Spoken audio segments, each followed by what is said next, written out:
Bonsoir. Pour ceux qui ne me connaissent pas, je suis le président du mouvement européen à Paris. Je suis heureux de vous accueillir dans un lieu qui est un lieu historique. C'est la bibliothèque de la Société d'encouragement de l'industrie nationale, Société d'encouragement de l'industrie nationale, qui est la première société ou la première association, on pourrait appeler ça déjà à l'époque, bien que le concept d'association n'existait pas, mais c'est la première association qui avait pour seul objectif de défendre les intérêts de l'industrie nationale naissante.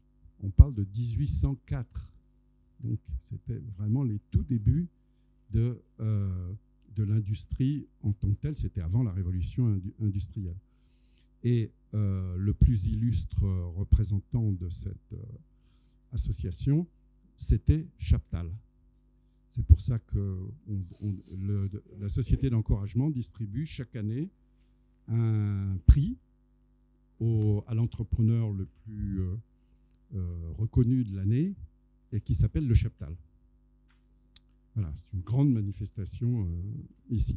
Voilà, et là, c'est la bibliothèque, comme vous le voyez, et c'est une des plus anciennes bibliothèques industrielles, c'est-à-dire dont le thème exclusif est l'industrie en France. Et c'est là. Donc, il y a des gens qui viennent. Normalement, quand il n'y a pas de chaise, il y a une grande table et les gens viennent consulter des ouvrages. Voilà, aujourd'hui, on ne va pas tellement parler d'industrie. On va parler d'un autre thème qui est la politique monétaire.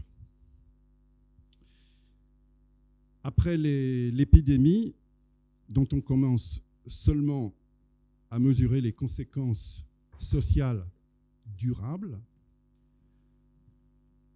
nous ne sommes pas encore sortis d'un tunnel, et vous allez entendre parler de tunnel tout à l'heure, mais nous ne sommes pas sortis d'un tunnel inhabituel d'inflation élevée et de croissance nettement ralentie. Alors, tous les gouvernements du monde, et les gouvernements européens en particulier, sont confrontés à une question. Faut-il continuer à combattre l'inflation par l'arme des taux d'intérêt, comme le font les banques centrales, au risque, bien sûr, de retarder la reprise de la croissance, ou lâcher un peu de lest, un peu la bride, sachant que l'explosion de la demande post-Covid, une fois que l'offre a été rétablie, s'est nettement ralentie. Ses effets sont nettement moindres aujourd'hui et que la crise énergétique s'estompe. La politique monétaire est un instrument indispensable de toute politique économique, je pense que tout le monde le sait. Elle peut, si elle est trop accommodante, entraîner des catastrophes dont l'époque se rappelle, dont l'Europe se rappelle encore aujourd'hui, ou, ce qui est aussi ce qui a des conséquences qui peuvent être dramatiques, décourager l'innovation dont nous avons grand besoin en Europe pour rattraper notre retard. Il y aura une conférence d'ailleurs sur le sujet de la R&D au deuxième trimestre. Alors, après un constat plutôt encourageant de Sylvain Bersinger, jeune économiste d'Asterès, société d'études et de conseil, qui est animée par Nicolas Bouzou, que nous avons déjà accueilli plusieurs fois. Pierre Jaillet, ici présent, avec son expérience, donnera son avis sur les options dont disposent les banques centrales et leurs effets possibles sur les politiques économiques et sur l'économie elle-même, compte tenu d'une situation aussi que tout le monde connaît, qui est d'une grande quantité de liquidités en circulation, des niveaux élevés d'endettement atteints et des faibles taux de chômage à l'heure actuelle en Europe et on peut dire aux États-Unis aussi. Comme vous le savez, la bourse a fait son choix. Qu'est-ce qu'elle fait? Elle monte. A-t-elle tort de se réjouir? Nous allons le savoir. Messieurs, je vous cède la parole.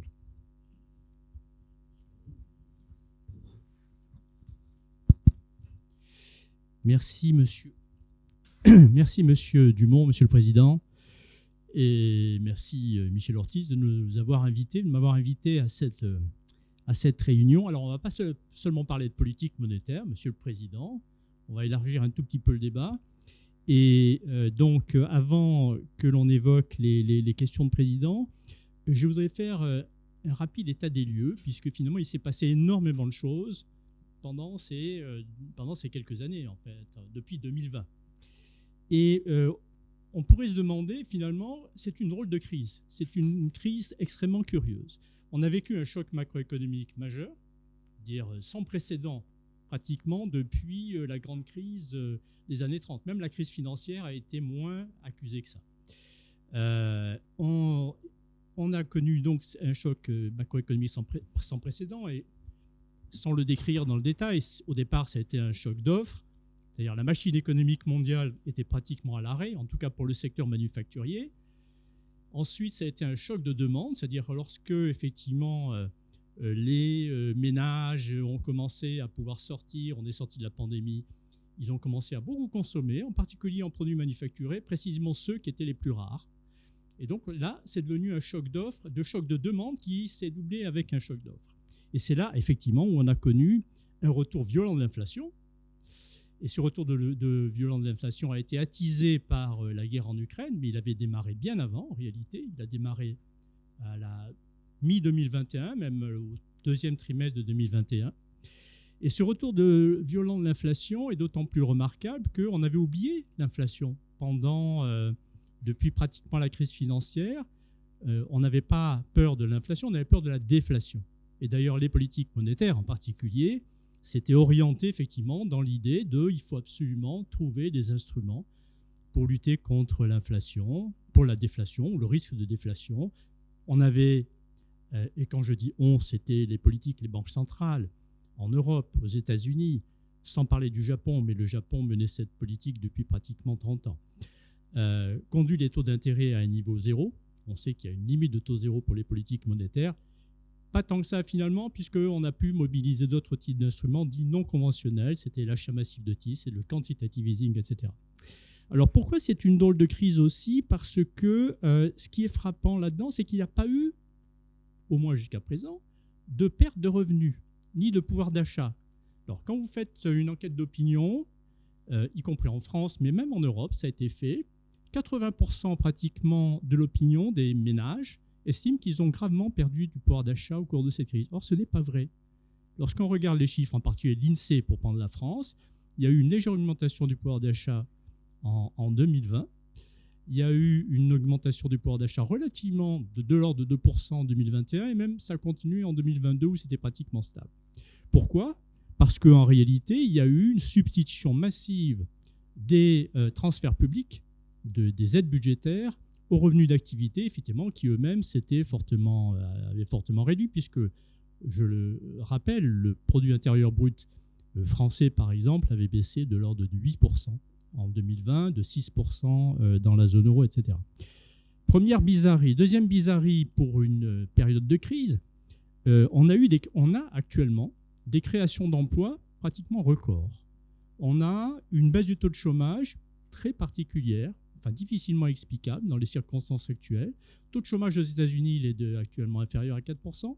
Dans la zone euro, il est de 6%. Et en France, de l'ordre de, je parle sous ton contrôle, 7 et quelques, 7,3%. Et énième bizarrerie, les entreprises, dans cette crise majeure, ou alors juste à la sortie de ces crises majeures, font des profits records. Et pas seulement les énergéticiens. Quand on regarde beaucoup de secteurs de l'industrie manufacturière, l'industrie automobile qui était au bord du gouffre, paraît-il, il y a 2 ans, fait des profits énormes, en dépit de baisse de volume. Et même les banques, On a eu hier les résultats, par exemple, de la BNP, qui sont de l'ordre de 10 milliards, ce qui est énorme, avec des marges d'intermédiation qui sont en train de reprendre, liées bien sûr à la repentification de la courbe des taux d'intérêt, on y reviendra plus tard.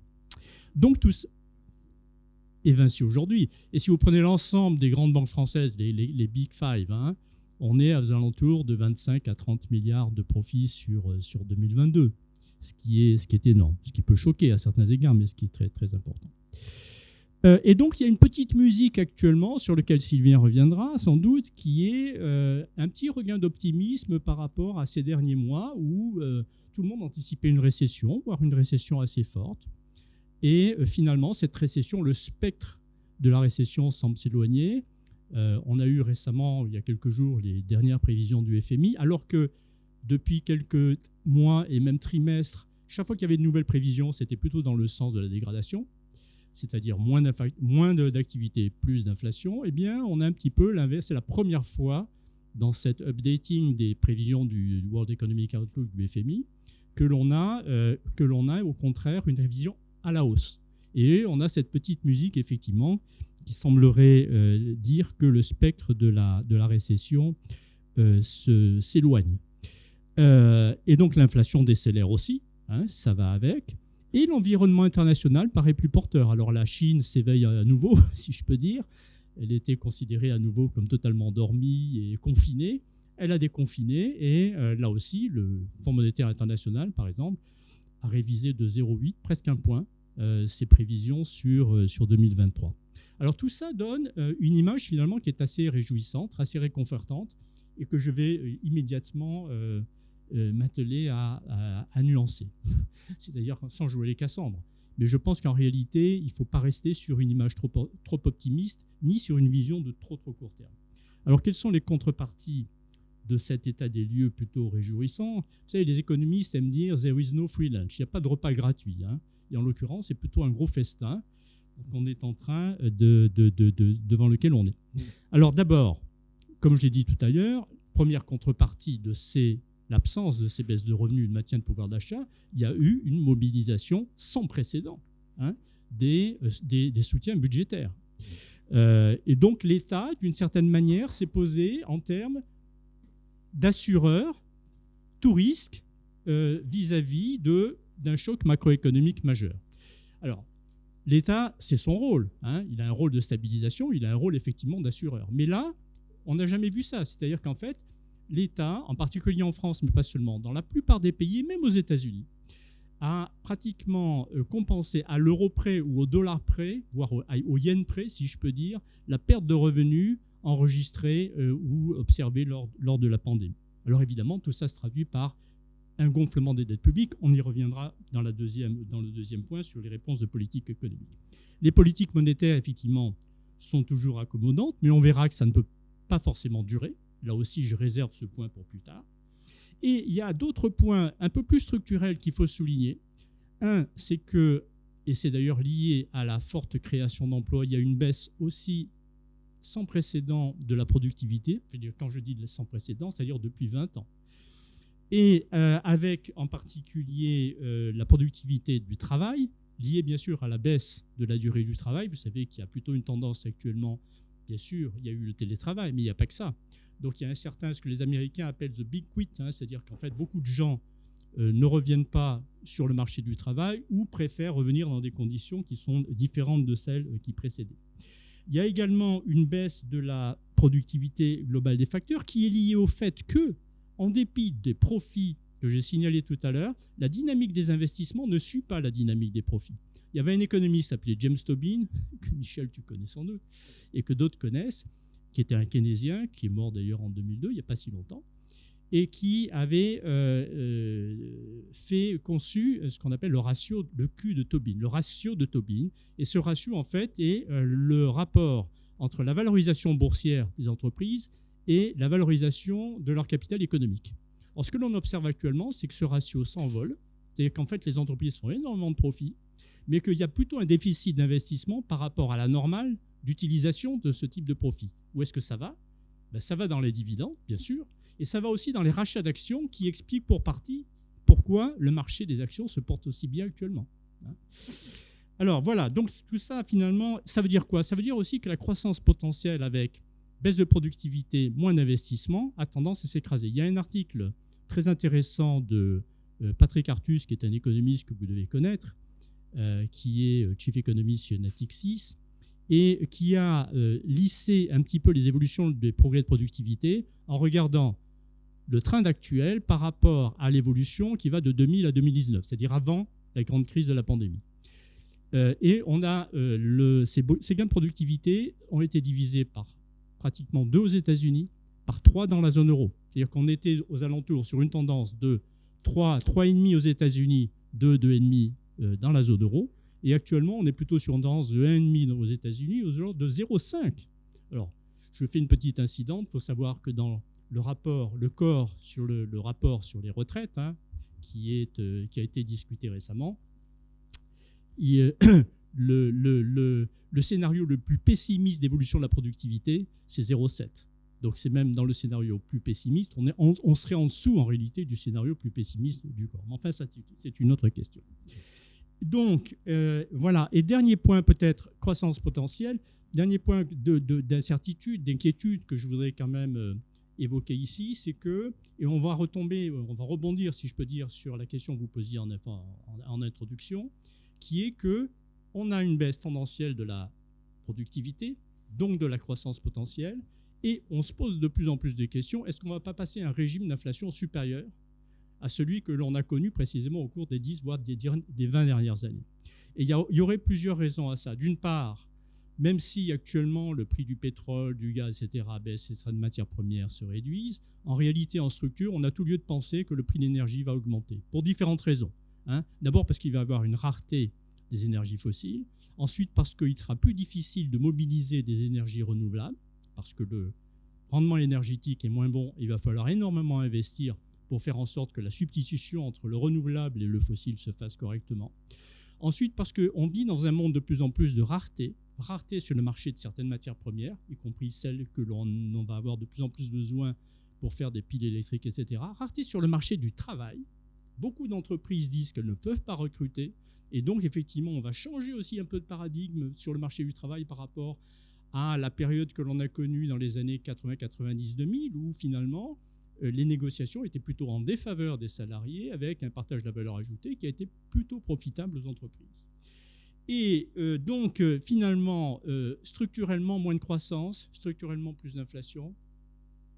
Ce n'est pas tout à fait la stagflation, mais ça y ressemble.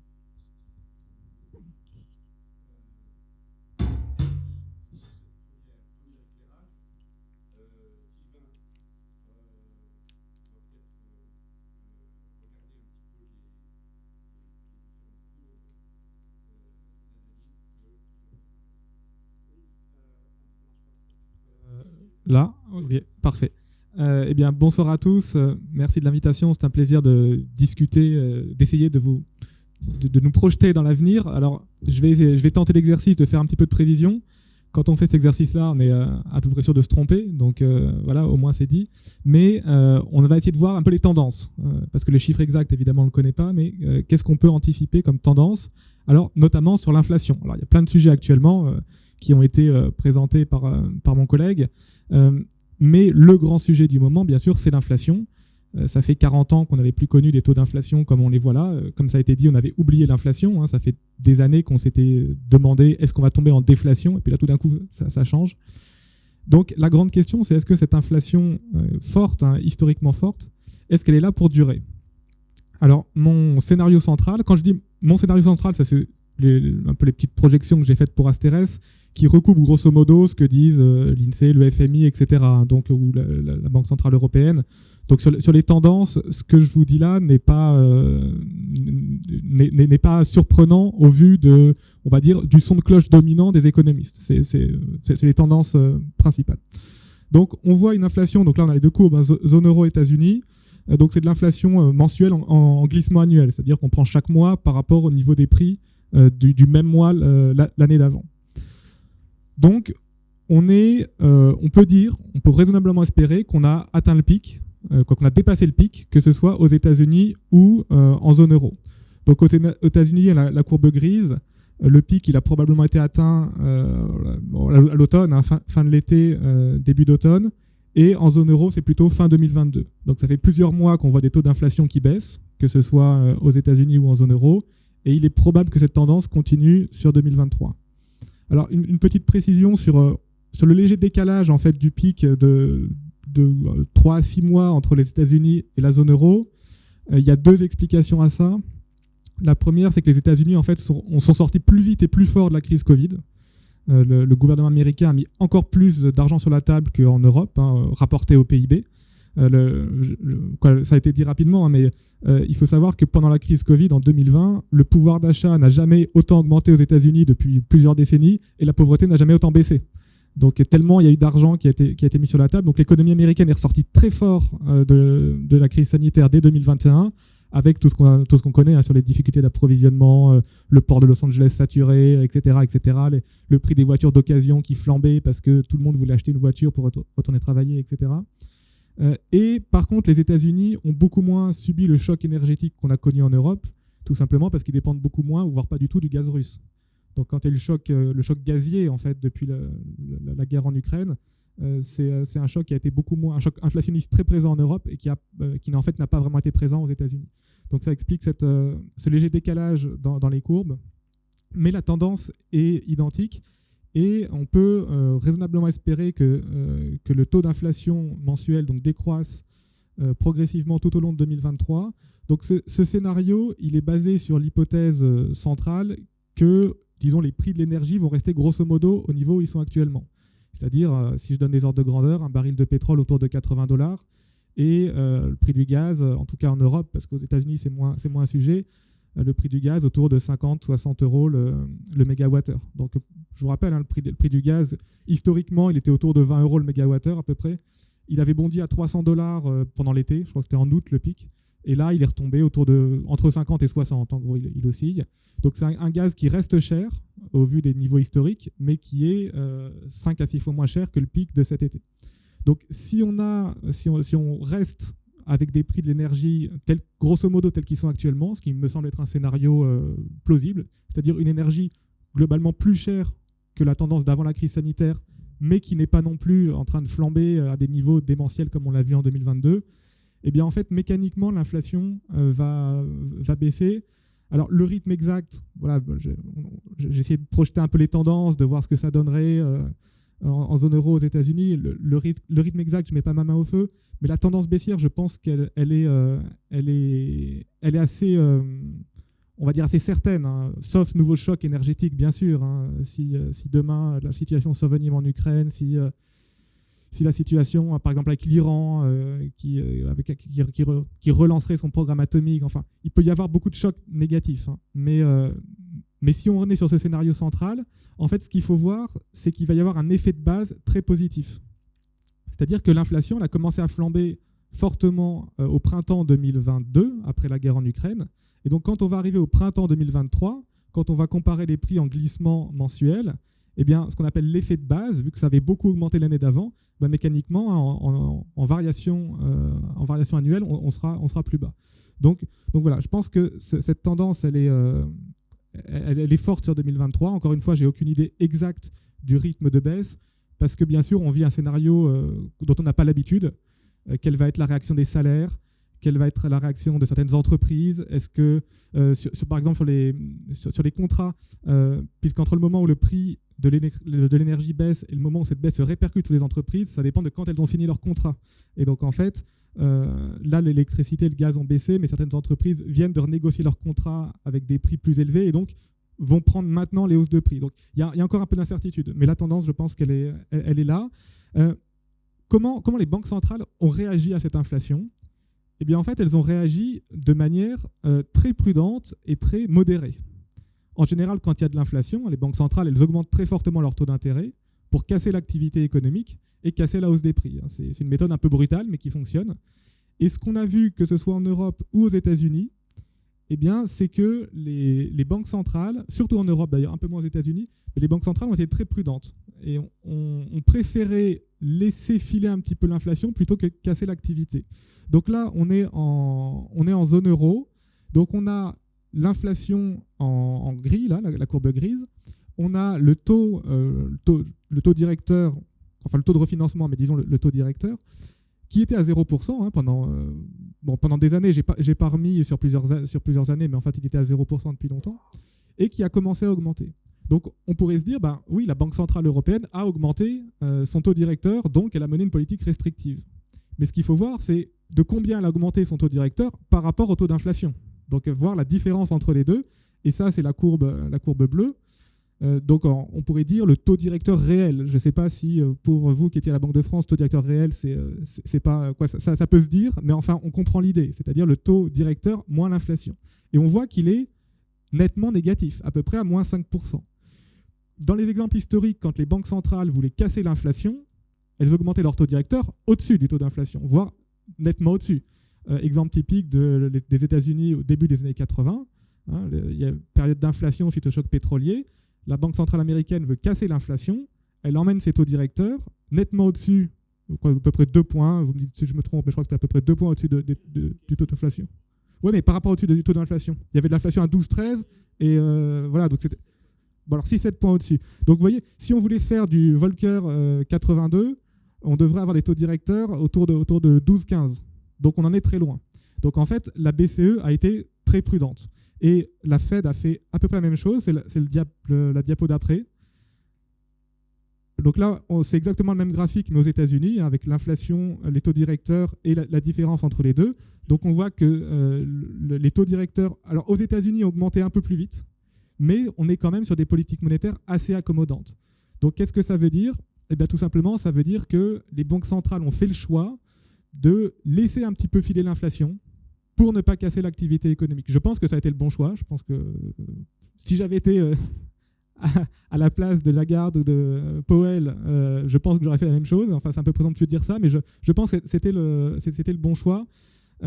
Tout simplement parce que c'était une inflation qui naissait beaucoup de la hausse des prix de l'énergie et qu'en fait, la Banque centrale a moins de leviers pour casser l'inflation quand elle vient de la hausse des prix de l'énergie. C'est pas parce que Christine Lagarde mettrait les taux à 10% que le gaz russe deviendrait moins cher. Donc en fait, ou c'est pas aux États-Unis, c'est pas parce que la Fed doublerait ses taux directeurs que les problèmes qu'il y a eu dans le port de Los Angeles pour importer des produits chinois, ça pèserait. Donc en fait, si elles avaient augmenté des taux directeurs très fortement, elles auraient cassé l'activité économique avec des gains sur l'inflation en fait assez limités. Donc je pense que c'était plutôt une bonne stratégie dans ce cas-là. On a deux autres graphiques juste pour voir la petite différence entre l'Europe et les États-Unis. Donc juste là, on a la masse monétaire. Donc M3, il y a plusieurs agrégats. J'ai pris M3 qui est un des plus centraux. Donc on peut dire que ça c'est la masse monétaire. Donc on voit aux États-Unis, on le voit un peu en Europe, mais un peu moins, qu'elle a beaucoup augmenté pendant la période Covid, là, 2020. Donc ça, c'était les plans de soutien pendant la période, pendant la crise sanitaire. Et on voit désormais, aux États-Unis, on voit la masse monétaire qui commence un petit peu à baisser. Et en Europe, elle ne baisse pas, mais elle commence à stagner. Donc on voit là aussi une politique monétaire américaine qui a été plus réactive, qui a injecté plus de monnaie au moment de la crise Covid et qui maintenant a une politique un petit peu plus restrictive, à l'inverse de la zone euro, qui a un petit peu moins relancé pendant la crise Covid et qui maintenant est à une politique un peu moins restrictive. Alors, qu'est-ce que tout ça peut nous donner en termes de croissance ? Alors, il y a un indicateur, c'est la slide d'après. Il y a un indicateur que les économistes souvent regardent et qui, lui, indiquerait qu'on va en récession. Donc, cet indicateur, c'est la courbe des taux. Donc, en général, dans une économie, les taux longs, donc les taux pour emprunter de l'argent à long terme, sont plus élevés que les taux à court terme, notamment parce qu'à long terme, il y a plus d'incertitudes qu'à court terme. Donc on demande une rémunération plus élevée de son capital. Quand les taux à court terme deviennent plus élevés que les taux à long terme, il y a une petite tradition, j'ai envie de dire, je ne sais pas si le terme est bon, une petite habitude de dire qu'on va vers la récession. Alors moi, j'y crois pas trop. Donc voilà, il y a ce signal-là que beaucoup notamment sur les marchés financiers, c'est peut-être même plus les traders qui regardent ça que les économistes, mais enfin, il y a une petite tradition de se dire quand la courbe des taux devient négative, donc comme on le voit, donc là on est aux États-Unis, oui c'est aux États-Unis, ça c'est aux États-Unis, comme on le voit depuis 2002, il y a ce petit son de cloche, la courbe des taux est négative, il va y avoir de récession. Je n'y crois pas trop parce que déjà cet argument qu'on entend souvent de la courbe des taux devient inversée, c'est-à-dire des taux à court terme plus élevés que les taux à long terme. En fait, l'argument qui est derrière pour dire ça va faire une récession, il me paraît un petit peu, je ne sais pas si je peux dire surfait, mais enfin, je ne le comprends pas très bien. Puisque l'idée, c'est souvent de dire oui, les taux à court terme sont trop élevés parce que le marché anticipe que la Banque centrale va fortement augmenter ses taux à court terme et que donc ça va casser l'activité. J'y crois pas trop parce qu'on voit une Banque centrale américaine qui est quand même très prudente. Jay Powell a fait clairement le choix, on l'a vu, de ne pas casser l'activité économique. Alors bien sûr, il relève les taux, mais il ne va pas casser l'activité économique. Et je ne crois pas du coup au scénario de la récession. Donc, on a clairement des taux de croissance qui ont ralenti. C'est vrai en Europe, c'est vrai aux États-Unis. Je pense que sur 2023, on va être à peu près en Europe autour de 0,5% de croissance, hein, donc un niveau faible, mais quand même une croissance qui va rester positive. Et aux États-Unis, je pense qu'on sera un petit peu au-dessus, 1, peut-être 1,5%, notamment parce qu'il y a une différence qui est assez intéressante. Je n'ai pas forcément d'explication, on l'a vu, mais c'est intéressant de le noter. C'est le taux d'épargne. Aux États-Unis, le taux d'épargne a beaucoup baissé. Alors, les Américains, traditionnellement, épargnent peu et moins que les Européens. Donc, pendant la crise Covid, tout le monde s'est mis à plus épargner. Et là, les Américains ont beaucoup désépargné. Et en fait, le taux d'épargne américain, aujourd'hui, il est à peu près de 3%, alors qu'avant la crise sanitaire, il était plutôt à 6%. Et donc, la consommation aux États-Unis est assez dynamique, à l'inverse de l'Europe, où le taux d'épargne, aujourd'hui, est plus élevé qu'il ne l'était avant la crise sanitaire. Donc, la consommation souffre plus, on va dire, en zone euro qu'aux États-Unis. Ce qui peut expliquer qu'on peut anticiper une croissance un petit peu plus forte aux États-Unis. Mais voilà, je suis tout à fait d'accord avec ce qui a été dit. Ce qui a été dit par mon collègue. Il y a 3-6 mois, beaucoup de gens disaient il va y avoir la récession. C'était pas est-ce qu'il va y avoir la récession, c'était quelle va être l'ampleur de la récession. La croissance, elle a été légèrement positive en France, pas en Allemagne, mais enfin globalement en zone euro au 4e trimestre 2022, aux États-Unis aussi. Et je pense qu'on va avoir une année 2023 avec une activité économique qui va être lente, mais je ne crois pas au scénario de la récession pour 2023.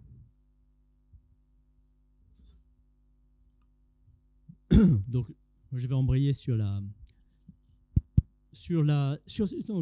donc on est déjà dans les réponses de politique économique en réalité, hein. Et donc, j'apporterai peut-être quelques nuances par rapport à ce que tu as dit sur la politique monétaire, parce que je crois qu'il y a peut-être eu une certaine naïveté, voire des erreurs, des banques centrales au tout début de la phase d'inflation, et ça explique aussi pourquoi ils ont eu ce retard à l'allumage dans le relèvement des taux. Alors d'abord, la réponse de politique économique, hein, essentiellement sur 2 plans. D'abord les politiques budgétaires, on a déjà évoqué ça auparavant, et ensuite les politiques monétaires sur lesquelles que tu viens d'évoquer, sur lesquelles on va revenir. Politique budgétaire, juste pour dire, et d'ailleurs c'est la contrepartie, hein, de ces aides massives, de ce rôle d'assureur macroéconomique par rapport à un choc extérieur violent, il y a eu effectivement un creusement à nouveau presque historique des déficits budgétaires. Pour la zone euro, par exemple, en 2020, c'est un déficit de moins 7%. Pour la France fait toujours mieux que les autres en matière de déficit budgétaire, curieusement. C'est 8,9%, et ça reste important. C'est-à-dire même quand il y a eu une forte reprise, il y a eu une reprise en 2021, plus 5,1% de croissance dans la zone euro et à peu près pareil en France, le déficit budgétaire a continué de se creuser. Ce qui veut dire que le déficit structurel corrigé du cycle s'est violemment creusé, c'est-à-dire qu'en fait la politique budgétaire est restée extrêmement expansive. Alors, trop ou pas assez, on va peut-être pas le temps de le faire, peut-être dans le débat tout à l'heure, on reviendra sur cette question. Évidemment, tout ça se traduit aussi par une forte croissance des dettes publiques. Et là, c'est là où on va retrouver quand même le petit lien intéressant à faire, ou parfois même inquiétant à certains égards, avec la politique monétaire. La dette publique, actuellement, la zone euro, c'est 95%, pas très éloignée de celle des États-Unis, hein, c'est 97%. En France, on est à 115, les Italiens sont à 150, 152, les Allemands à 68, hein, un petit peu plus sage, etc. Donc la dette publique, quand même, a augmenté partout, plus ou moins, mais elle a augmenté partout. Alors sur la politique monétaire, et on fera tout d'ailleurs le bouclage sur la politique budgétaire, sur la politique monétaire, le lift-off, comme on dit aux États-Unis, c'est-à-dire le début, la sortie de la période de taux zéro, hein, qui, comme tu l'as dit, a duré très très longtemps, elle s'est faite en mars 2022 pour la Fed et en juillet 2022 pour la Banque centrale européenne. Le démarrage de l'inflation, très clairement, c'était à l'été 2021. Donc là où les banques centrales en général démarquent assez rapidement, effectivement, sont assez, sur la balle et rapidement sur la balle, si on se reporte notamment à leur fonction de réaction des années 80, 90, 2000, où effectivement elles réagissaient assez violemment à l'inflation, là, elles n'ont quasiment rien fait pendant 8 mois ou 1 an. Et quand elles ont effectivement démarré assez doucement, etc. Alors maintenant, assez doucement, il y a quand même eu 5 hausses de taux à la Banque centrale européenne, 5 ou 6 aux États-Unis. Aux États-Unis, les taux des Fed Funds, des taux monétaires à court terme, sont entre 4,50 et 4,75. Dans la Banque centrale européenne, pour le taux principal des opérations de refinancement, on est à 3, donc un petit peu en dessous. Donc, il faut savoir aussi, et d'ailleurs ça rejoint ce que je disais tout à l'heure, c'est-à-dire que les prévisions, lorsqu'on regarde les prévisions qui ont été faites à la fin de 2021 sur 2022, il y a et par rapport à la réalité, la réalité c'est aux alentours de 7 ou 8, les prévisions de la Banque centrale européenne c'était 2,5 à 3. C'est-à-dire qu'en fait, l'idée qu'avaient les banques centrales, et particulièrement la Banque centrale européenne, c'est-à-dire que le choc d'inflation était essentiellement un choc, comme tu l'as dit tout à l'heure, externe, lié aux prises de l'énergie. Ce qu'elle n'avait absolument pas bien estimé, et même largement sous-estimé, c'est le fait qu'il faut décomposer l'inflation entre l'inflation totale et l'inflation dite sous-jacente. Et l'inflation sous-jacente, c'est lorsque précisément un choc extérieur, lié par exemple à une hausse des prix de l'énergie, se propage petit à petit dans la formation des prix, dans les salaires, dans les marges des entreprises, etc. Ce qui fait qu'au bout d'un moment, c'est plus seulement un problème externe. Et là, la politique redevient effectivement pertinente pour jouer contre l'inflation, alors qu'elle n'était peut-être pas au début. Mais en tout cas, je pense qu'il y a une erreur très forte, stratégique, des banques centrales, surtout du côté de la Banque centrale européenne. Alors, ensuite, si on extrapole un tout petit peu les tendances, jusqu'à quand va-t-on garder des taux réels, c'est-à-dire le taux nominal corrigé de l'inflation, négatif? Jusqu'à quand? Et là, il faut se reporter à deux choses. D'une part, les prévisions qui peuvent être de l'inflation à horizon de 2023-2024, et d'autre part, les projections que l'on peut faire sur les taux d'intérêt. Et on essaie de voir à quel moment ça se croise. Et lorsqu'on regarde effectivement la tendance, y compris d'ailleurs les prévisions qui sont faites par le marché, ou les anticipations du marché sur les taux à court terme, ça serait que le pic, disons, des taux d'intérêt de la Banque centrale européenne pourrait être aux alentours de 3,5, 3,75, disons, au deuxième semestre de 2023, alors que l'inflation, effectivement, va revenir à la baisse, elle, du côté de 4% à la fin de 2023-2024. Ce qui veut dire que, l'inflation et les taux nominaux vont se croiser à peu près à cette époque-là. Donc on va passer à partir de cette époque-là dans une phase où on aura des taux réels positifs. Et là, ce n'est pas tout à fait la même histoire, parce que effectivement, ça va mordre. On sait que dans les canaux de transmission de la politique monétaire, c'est-à-dire en fait l'influence que peut avoir la politique monétaire sur les différents leviers économiques, sur la consommation, le crédit, l'investissement, etc., il y a un décalage. La politique monétaire, ce n'est pas un bouton sur lequel on appuie et le lendemain, ça marche. La politique budgétaire, ce n'est pas tout à fait comme ça, mais c'est beaucoup plus rapide. La politique monétaire, les canaux de transmission, et là, je veux dire, c'est textbook, c'est dans toutes les zones, ça prend du temps, et le délai, c'est à peu près de 12 à 18 mois. C'est-à-dire que les décisions de politique monétaire qui sont prises aujourd'hui, elles vont jouer dans 12 à 18 mois pleinement. D'accord ? Ce qui veut dire que, en réalité, on s'oriente vers un durcissement des politiques monétaires. Est-ce que c'est justifié ou pas? Je pense que oui, effectivement, parce qu'à un moment donné, il faut que la politique monétaire, elle a un mandat de stabilité des prix. Il faut bien que ça serve à quelque chose, sans évidemment casser la croissance. Et là, je pense que tu as raison, elles ont quand même été relativement prudentes pour ne pas manier leur instrument de façon trop brutale. Mais la question, et on revient à ça maintenant, c'est quels sont les effets, potentiellement négatifs, voire nocifs, d'un relèvement des conditions financières liées à ce durcissement de la politique monétaire. Et j'en vois un en particulier qui me paraît important, et ça recoupe l'idée que les dettes publiques se sont envolées pendant la crise. C'est-à-dire que si on croise hausse des taux d'intérêt et des conditions financières et une dette publique qui s'est envolée, on a un vrai problème, on est confronté un vrai problème de soutenabilité de la dette publique. Et ça, c'est un gros problème qu'on peut avoir. Alors, je ne dis pas que demain, les dettes publiques, de toute façon, il y a une soutenabilité de la dette publique. A priori, toutes les dettes publiques sont soutenables, sauf celles de certains pays émergents qui sont des clients habituels du Fonds monétaire international. Je ne pense pas que ni la zone euro, ni la France, ni les États-Unis sont dans un état d'insoutenabilité demain. Ce n'est pas ça la question. Mais le problème, c'est de marge de manœuvre. Dans quelle mesure la hausse des taux d'intérêt et le coût de financement de cette dette va réduire les marges de manœuvre de la politique monétaire au point qu'elles auraient effectivement moins de capacité de financer des choses absolument cruciales, c'est-à-dire les investissements d'avenir pour la transition écologique, pour les investissements dans les nouvelles technologies, dans les piles électriques, parce que ce sont des investissements de long terme, avec des rendements qui ne sont pas forcément très élevés, et donc il faudra bien que l'État en particulier joue son rôle là-dedans. Donc problème de soutenabilité. Jusqu'à présent, on était dans une espèce de monde fairy tale, comme disent les Anglais, d'un monde enchanté, où les taux d'intérêt, au cours de ces 10-15 dernières années, étaient inférieurs au taux de croissance. Et donc, c'était facile, parce que ça permettait finalement de donner des marges de manœuvre qu'on aurait pu utiliser d'ailleurs pour baisser la dette. En fait, on a plutôt utilisé pour faire autre chose. Et on va basculer dans un monde où les taux d'intérêt, sans doute, vraisemblablement, probablement, vont être supérieurs au taux de croissance. Et donc, ça ne va pas du tout être la même histoire pour la gestion des dettes publiques et des politiques budgétaires. Dernier point, si on parle de policy mix, c'est-à-dire d'articulation de la politique monétaire et de la politique budgétaire, on verra tout à l'heure dans les questions européennes que c'est encore plus compliqué dans le cadre de la zone euro. Il y a un problème de cohérence. C'est-à-dire que normalement, ces deux politiques doivent être convergentes. Ce qu'on observe aux États-Unis, c'est qu'elles sont effectivement convergentes. C'est-à-dire qu'il y a une politique budgétaire qui est devenue relativement restrictive. Ce n'est pas violemment restrictif, mais c'est assez restrictif. C'est-à-dire qu'en fait, le déficit structurel a tendance à se réduire. Alors qu'au contraire, dans la zone euro, en moyenne, on a plutôt une politique budgétaire qui reste expansive.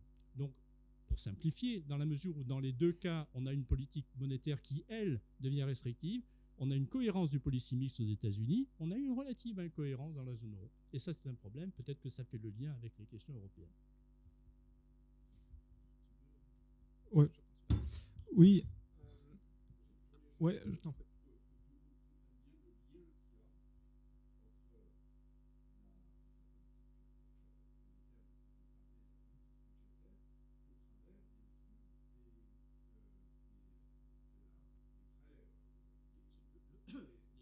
Les charges d'intérêt de la dette. Les charges d'intérêt de la dette.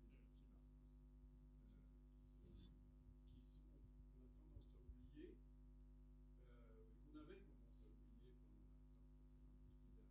Alors, il y a eu une petite simulation qui a été faite à la Banque de France, et d'ailleurs François Villeroy de Galhau, le gouverneur, en avait parlé à plusieurs reprises, au moment où les taux commençaient à augmenter, parce qu'il avait la question, est-ce que vous n'allez pas étrangler les politiques budgétaires? Il dit, on va essayer de ne pas le faire, mais faites aussi un peu le job de votre côté. Et il a fait cette simulation qui a été faite par les économistes de la Banque de France, qui est en gros 100 points de base de plus sur les taux d'intérêt à long terme. Il faut savoir que les taux d'intérêt à long terme actuellement dans la zone euro, ils sont de 3, ce qui n'est pas énorme. Bon, tu en parlais tout à l'heure, il y a une relative inversion, pas tout à fait inversion, mais en tout cas, c'est vrai que la courbe des taux est très plate. On est à 3. Alors, on est à 2,3 sur l'Allemagne, on est à 4 un peu plus sur l'Italie, la France est à 2,8. Enfin, donc voilà. Donc il y a des spreads, mais ils sont pas très élevés. Et si, donc, dans le calcul de la Banque de France, 100 points de base supplémentaires, c'est-à-dire un point de pourcentage, voilà, un point de pourcentage supplémentaire sur le taux d'intérêt conduit au bout de 8-9 ans, c'est-à-dire en fait, il faut savoir que la durée moyenne de la dette publique, c'est 8 ans, c'est entre 7 et 9 ans, selon les pays. Pourquoi? Parce qu'on emprunte à court terme, on emprunte à long terme, et on rembourse au fur et à mesure, effectivement, que les tombées arrivent. Et donc, si on prend cette perspective, en fait, donc 100 points de base de plus de taux d'intérêt maintenant conduit à peu près à 1 point de plus de PIB, de coût supplémentaire dans le coût de la dette publique.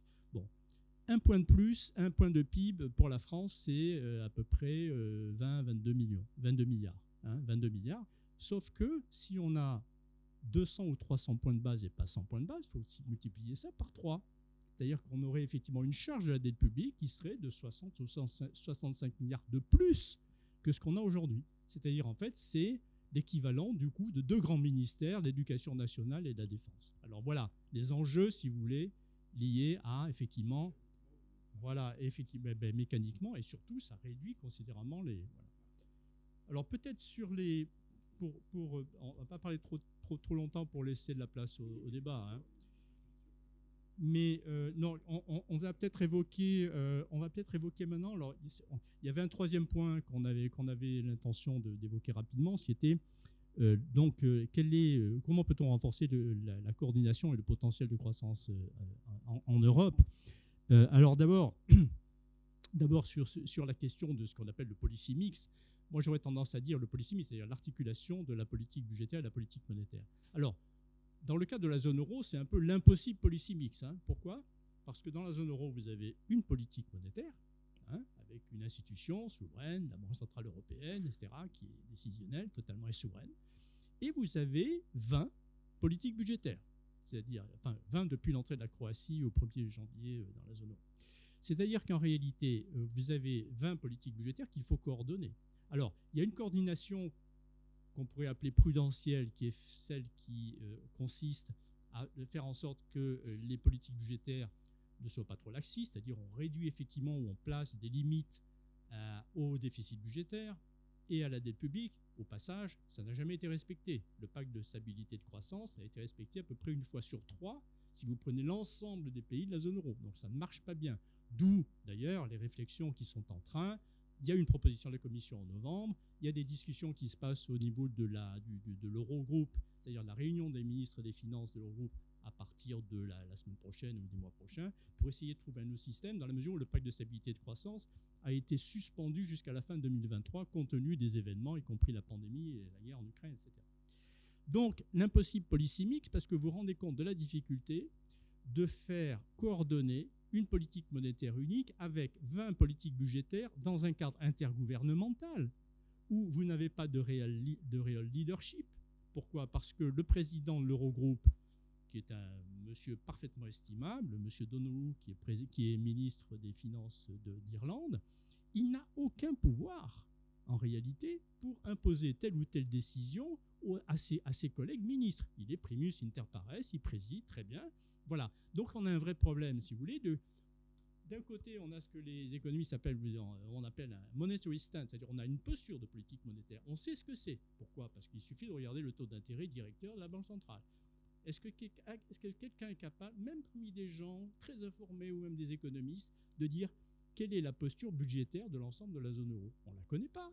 Pourquoi ? Parce que on a une politique budgétaire allemande, française, italienne, etc. Mais on ne s'intéresse pas finalement à quelle est la moyenne de l'effet homogène, je veux dire moyen de la politique budgétaire commune. Donc ça, c'est un problème. Et voilà pourquoi, si vous voulez, il y a vraiment la question de trouver, mais c'est difficile, easier to say, il faut trouver le moyen d'abord de faire en sorte qu'il y ait des règles budgétaires qui fonctionnent, donc les rendre alors peut-être plus simples, plus flexibles, plus intelligentes, que sais-je. C'est une discussion qui va avoir lieu. Il faut trouver également le moyen, et là c'est encore plus compliqué, c'est-à-dire de faire en sorte qu'il y ait effectivement une espèce de, je veux dire, l'équivalent d'un ministre des Finances pour la zone euro, c'est-à-dire quelqu'un qui soit vraiment un interlocuteur valable pour la Banque centrale européenne, de façon effectivement à essayer de faire en sorte que le policy mix soit plus cohérent et plus efficace que ce qu'il est aujourd'hui. Oui, on avait prévu d'abord d'être un autre sujet, mais on a un peu mangé le micro, toi et moi, donc je ne sais pas si on laisse la parole. Il y avait une... Oui, alors on avait parlé, on avait pensé peut-être aborder un peu la question qui fait beaucoup parler dans l'actualité, de l'Inflation Reduction Act. Vous excuserez mon accent ardéchois quand je parle anglais, mais ce plan Biden de relance de l'industrie, notamment la transition énergétique, et avec un peu des cris indignés en Europe de dire les États-Unis essaient de nous la faire à l'envers, etc. Et on avait prévu d'en toucher un mot, parce que je trouve qu'on s'indigne un peu trop, peut-être pour quelque chose qui, à mon avis, ne mérite peut-être pas tant d'envolée lyrique. Déjà, je pense que c'est très bien que les Américains se préoccupent de changement climatique et de transition énergétique. On a passé des années, des décennies à s'arracher les cheveux avec Trump et Bush et autres qui étaient plus ou moins climato-sceptiques. Les Américains enfin font quelque chose, donc on pourrait s'en réjouir plutôt que de toujours voir le verre à moitié vide. Ensuite, ce plan, donc c'est pratiquement 400 milliards, 300, je ne sais plus. Oui, moi j'avais 391, bon, on va dire 400, ça dépend un peu comment on compte, mais 400 milliards de dollars, et on se dit c'est énorme, c'est gigantesque, ça va bouffer notre industrie, etc. Il faut remettre ça dans le contexte. C'est 400 milliards de dollars sur 10 ans, rapporté au PIB des États-Unis qu'on peut projeter sur les 10 prochaines années, c'est 0,13% du PIB annuel de chaque année. Donc c'est pas gigantesque. Pour donner une comparaison, c'est 50 fois moins que le New Deal en termes d'impulsion budgétaire. Donc quand on lit des fois dans la presse Biden et le nouveau Roosevelt, non, c'est 1/50e de Roosevelt. Donc il faut quand même remettre les choses en perspective. Alors c'est vrai qu'il y a des mesures qui sont clairement inamicales. Par exemple, on subventionne les voitures électriques, mais uniquement si elles ont été produites aux États-Unis. Alors ça, c'est clairement pas sympa pour les Européens. Je pense que Biden a fait ça pour des raisons politiques. Il a fait ça juste avant les élections de mi-mandat. Il avait besoin de montrer qu'il défendait un peu de manière un peu cocardière l'industrie américaine. Je suis pas, j'ai envie de dire, particulièrement inquiet. Pourquoi ? Parce qu'on ne découvre pas aujourd'hui que les Américains ont des pulsions protectionnistes. Ça fait des décennies, voire même des siècles que ça dure. Reagan avait essayé de protéger l'industrie automobile contre les voitures japonaises dans les années 80. Clinton, Bush, même Obama d'ailleurs, avaient pris tout un tas de mesures protectionnistes pour essayer de protéger tantôt la sidérurgie, tantôt la chimie, tantôt le textile. Ça n'a jamais marché. Les États-Unis ont continué à se désindustrialiser et avoir des déficits commerciaux records, et les Japonais, les Européens, leur exporter tout un tas de produits manufacturés. Donc les expériences passées invitent quand même à la prudence. Ce protectionnisme américain, il n'est pas nouveau, il n'a jamais fonctionné pour protéger l'industrie américaine. Et pourquoi il ne fonctionne pas ? Je pense qu'il y a de bonnes raisons à ça. C'est que quand vous protégez une industrie, en tout cas avec ce type de mesures, en fait, d'une autre façon, vous augmentez vos importations. Parce que quand, par exemple, les Américains investissent beaucoup, investir, c'est dépenser de l'argent. Et donc, quand vous dépensez, vous versez des salaires, vous achetez des machines, etc., ça augmente vos importations. Et toute chose égale par ailleurs, ça augmente plutôt l'inflation. Alors, Biden a appelé ça l'inflation, je vais le dire en français, le pacte de réduction d'inflation. Je pense qu'il a fait ça pour des raisons politiques, parce que vu qu'il y avait beaucoup d'inflation, il fallait dire je fais quelque chose contre l'inflation. Moi, je pense qu'en tout cas, plutôt à court terme, ça va plutôt augmenter l'inflation. Parce que vous faites de la relance budgétaire, vous mettez de l'argent sur la table pour que les gens consomment, que les entreprises investissent. Toute chose égale par ailleurs, c'est des mesures qui stimulent la demande, donc l'emploi, donc plutôt l'inflation. Toute chose égale par ailleurs, ça conduira plutôt la Banque centrale américaine, la Fed, à augmenter plutôt ses taux d'intérêt pour essayer de casser un petit peu cette inflation. Et la hausse des taux fait apprécier le dollar. L'appréciation du dollar rend l'industrie américaine moins compétitive. Donc ce genre de mesures, en fait, oui, vous protégez une industrie, mais d'un autre côté, vous baissez la compétitivité de toutes vos autres industries qui n'ont pas été protégées. Donc je ne pense pas le scénario d'un tsunami de désindustrialisation en Europe au profit des États-Unis me semble assez exagéré. Mais peut-être que tu as d'autres remarques, et peut-être on va vous laisser la parole enfin, que vous avez aussi d'autres visions à nous faire partager.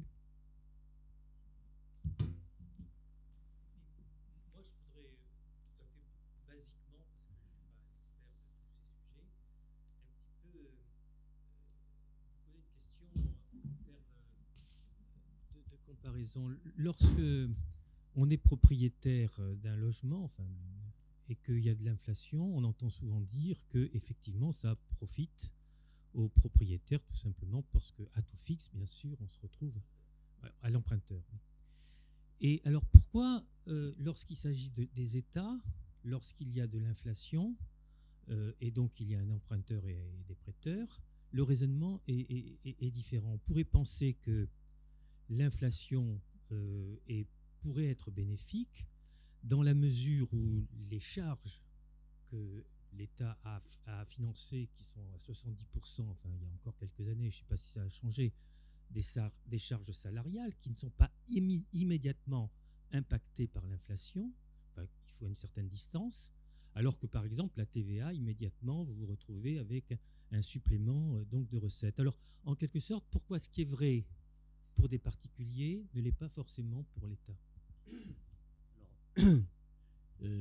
On ne dit pas que ce n'est pas vrai pour l'État non plus. C'est-à-dire qu'en fait, l'État, c'est ce qu'on appelle la taxe inflationniste, hein. C'est-à-dire qu'en réalité, l'État, et qu'il y a plusieurs volets. D'une part, effectivement, quand vous avez un stock de dette avec une inflation qui augmente, normalement, vous avez une dévalorisation de ce stock de dette. D'accord ? Ensuite, vous avez aussi, si vous vous financez à un taux réel négatif, ce qui est encore le cas aujourd'hui pour la plupart des dettes publiques, vous gagnez effectivement et ça fait aussi partie de la taxe inflationniste, parce qu'en réalité, ceux qui payent, c'est vous et moi si vous êtes détenteurs d'obligations d'État, hein, puisque vous prêtez à l'État finalement à un taux réel négatif. Troisième plan, il y a aussi ce qu'on appelle le gain de seigneuriage. Alors, le gain de seigneuriage, c'est quoi ? C'est lié au fait que l'État et la Banque centrale, il faut savoir que dans le secteur public, il faut les fusionner, sont aussi détenteurs ou gestionnaires, si je peux dire, d'encaisses monétaires. Et ces encaisses monétaires, par définition, ne rapportent rien, elles sont à taux zéro. Et donc, quand vous avez beaucoup d'inflation, vous avez aussi une troisième taxe inflationniste par une augmentation de ces gains de seigneuriage qui sont liés à ça. Ça, c'est un premier point. Et donc, vous avez raison de soulever ces points. Alors maintenant, il y a une question beaucoup plus complexe. Il y a d'ailleurs une note du Trésor très intéressante là-dessus, que je vous conseille de lire. C'est Trésor Eco, ça a été fait il y a 6 mois ou 8 mois, qui décortique assez bien, finalement, parce que derrière ça, vous avez tous les problèmes de surindexation, sous-indexation des différents items qui font la politique budgétaire, à la fois du côté des taxes et du côté des dépenses. Comme vous l'avez dit, du côté des dépenses, vous avez des salaires. Les salaires, ils sont pas indexés, ils sont relativement sous-indexés, ou plutôt l'indexation est décalée par rapport à l'évolution des prix. Donc il y a un gain transitoire, d'accord ? Du côté de la TVA, vous avez raison, là c'est parfaitement immédiat, hein, puisque paf, les prix sont indexés totalement sur les prix à la consommation. Voilà, donc vous avez effectivement à court terme, vous avez un gain lié à l'inflation et qui bénéficie effectivement aux dépenses budgétaires. L'expérience, et là je prends à nouveau l'exemple français, mais aussi pas mal d'autorités budgétaires européennes, c'est qu'en réalité, ce qui se passe, c'est que les dépenses, notamment les dépenses sociales, les dépenses liées à la compensation, à les promesses que l'on peut faire pour stabiliser le pouvoir d'achat, etc., font que, j'allais dire, on mange le blé avant qu'il soit coupé. Hein. C'est-à-dire qu'en réalité, ces gains inflationnistes sont largement préemptés pour financer des dépenses nouvelles. Et c'est la raison pour laquelle, finalement, on ne voit pas effectivement d'effet très net sur le déficit budgétaire. Et votre question, à mon avis, est totalement pertinente.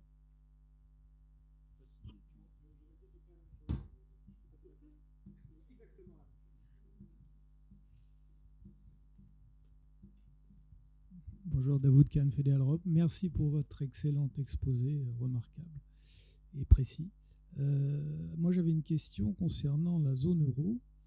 Compte tenu de sa fragmentation politique et de la fragmentation donc budgétaire qui en découle. Et je voudrais m'attarder un peu sur le cas de l'Italie. Vous avez souligné que la dette italienne est à 150% du PIB, la dette publique. Alors, compte tenu de ce que vous avez rappelé, la baisse de la productivité, compte tenu de l'inflation qui reste quand même assez élevée et qui a tendance quand même à peser sur la croissance, parce que l'inflation, en tant que telle, ça pourrait être ni bon ni mauvais, mais enfin, la conséquence quand même, c'est que ça perturbe les acteurs économiques et que ça pèse sur la croissance.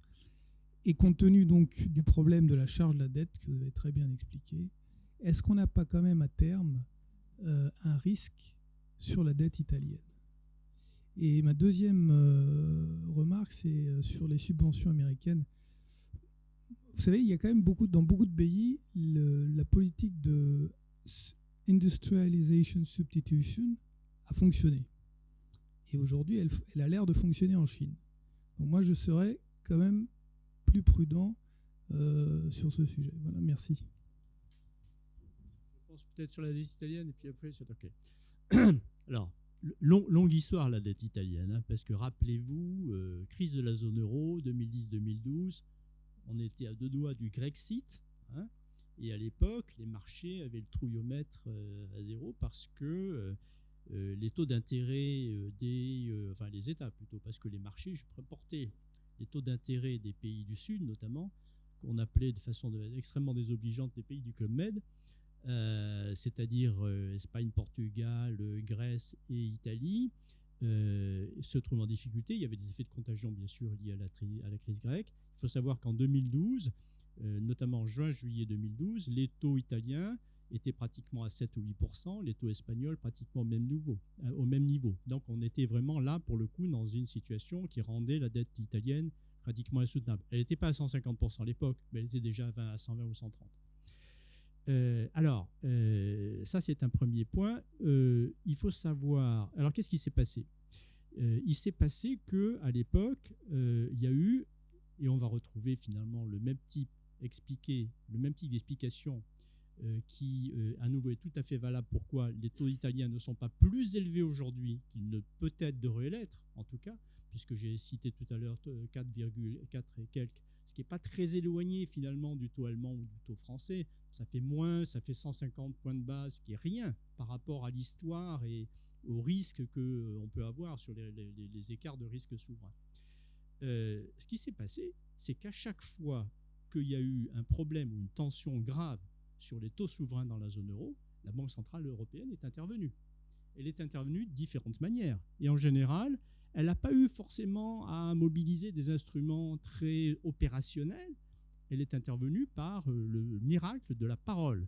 Rappelez-vous, 2012, juillet, à Londres, M. Draghi fait un discours.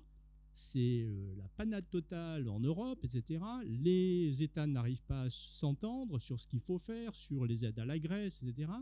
On voit bien qu'il y a une désorganisation totale. L'euro est vraiment à la limite de l'implosion, de l'explosion, je ne sais pas comment il faut dire. Et là, M. Draghi, ici, dit, au détour d'un discours, où il explique ce que serait que la politique monétaire, qu'il est très bien, etc. Il dirait, ah oui, concernant les tensions sur la zone euro, I do whatever it takes. Je ferai, quoi qu'il en coûte, tout ce qu'il faut pour faire en sorte que la zone euro reste intègre. Et ça a suffi. Le lendemain, les spreads ont baissé pratiquement de moitié, à la fois en Italie, en Espagne et au Portugal. Et ça a tenu comme ça. Pourquoi ? Mais ça veut dire aussi que lorsqu'il y a une faille dans l'organisation de la zone euro, en général, c'est la Banque centrale qui passe derrière et qui comble cette faille. Ce qui est un problème à terme. 10 ans après ou 15 ans après, nous nous retrouvons à la suite de la crise Covid avec la guerre en Ukraine. Et là, les marchés à nouveau commencent à avoir peur et ils commencent à avoir des spreads sur la dette italienne qui montent 3, 4, 5%. Qu'est-ce que fait la Banque centrale européenne ? C'est plus M. Draghi, c'est Mme Lagarde. Et là, avec son conseil du gouverneur, il ne faut pas trop personnaliser, les choix c'est quand même collégiaux, ce qu'elle décide, c'est mettre en place alors un instrument qui est extraordinaire en termes sémantiques. Elle appelle ça l'instrument de protection de la transmission. Je ne sais pas si tout le monde, quelqu'un a entendu parler de ça. Qu'est-ce que c'est que cet instrument de protection de la transmission ? C'est un instrument qui fait en sorte qui conduit à ce que la Banque centrale européenne s'engage à ce que lorsque les taux souverains d'un certain pays vont au-dessus d'un certain seuil, eh bien, elle va acheter cette dette et non pas les autres, ce qui est différent du quantitative easing où normalement il y a un achat de l'ensemble des dettes de la zone euro au prorata du capital de chacun des pays. D'accord. Là, on est différent. Là, c'est vraiment l'idée que la politique monétaire unique, un petit peu contre son mandat et un petit peu contre l'esprit de la politique monétaire unique, va intervenir pour faire ce que les États ne sont pas capables de faire, c'est-à-dire se coordonner entre eux d'une part et faire en sorte qu'un pays effectivement ne sorte pas, si je peux dire, trop des... Donc voilà, si vous voulez, c'est pour ça. Alors pourquoi, en gros modo, pour répondre à votre question, pourquoi effectivement il n'y a pas plus d'inquiétude et pourquoi les spreads, l'écart de taux d'intérêt n'est pas plus important que ça sur la dette italienne? Parce que les marchés ont compris que la Banque centrale européenne interviendrait systématiquement. Ça ne pose pas un problème sur le sérieux de la politique budgétaire. La politique budgétaire en Italie. Est-ce que ça n'a pas une conséquence puisque bien sûr. Voilà. Non, mais bien sûr, bien sûr, mais en même temps, on peut se poser la question jusqu'à quand la France gardera des spreads aussi faibles vis-à-vis de l'Allemagne. Quand on regarde les écarts sur les politiques budgétaires, j'espère que ça va durer, très bien pour mon pays. Mais est-ce que ça va durer aussi longtemps que ça ? Après tout, il faut savoir que lorsque vous regardez le déficit structurel en Italie, il n'est pas plus élevé qu'en France, il est moins élevé qu'en France. Lorsque vous regardez la situation du commerce extérieur italien, il n'est pas pire qu'en France, il est meilleur qu'en France. Et donc, d'une certaine manière, à un moment donné, les marchés, on sait très bien, il y a un axe franco-allemand qui, pour le moment, d'une certaine manière, protège la France. Tant mieux. Mais est-ce que ça va durer indéfiniment? Je ne sais pas. Peut-être qu'un jour, les marchés se réveilleront en disant « Est-ce que la position de la France est vraiment meilleure que celle de l'Italie ?» J'espère que oui. Mais dans ce cas-là, ça veut dire aussi qu'il faut faire attention à la politique budgétaire, d'où ce qu'on disait tout à l'heure, effectivement, sur le fait qu'il ne faut pas laisser glisser des déficits et dettes publiques indéfiniment.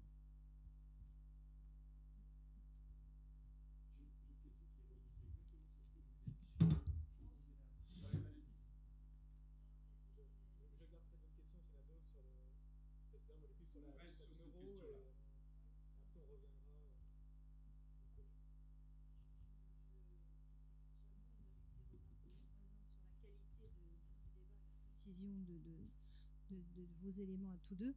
Et puisque, si je comprends bien, la Banque centrale n'a pas pour objet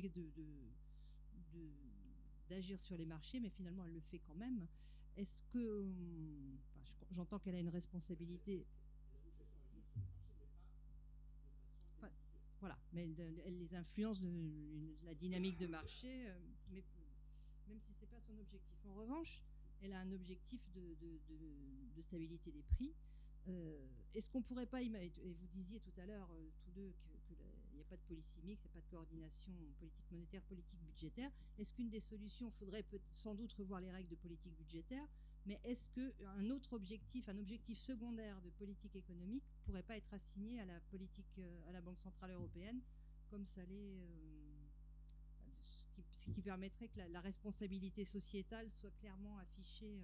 Je trouve ça parfaitement monstrueux comme idée. Pourquoi ? Parce que la politique, c'est la politique. Vous avez un Parlement. Vous avez un Parlement élu.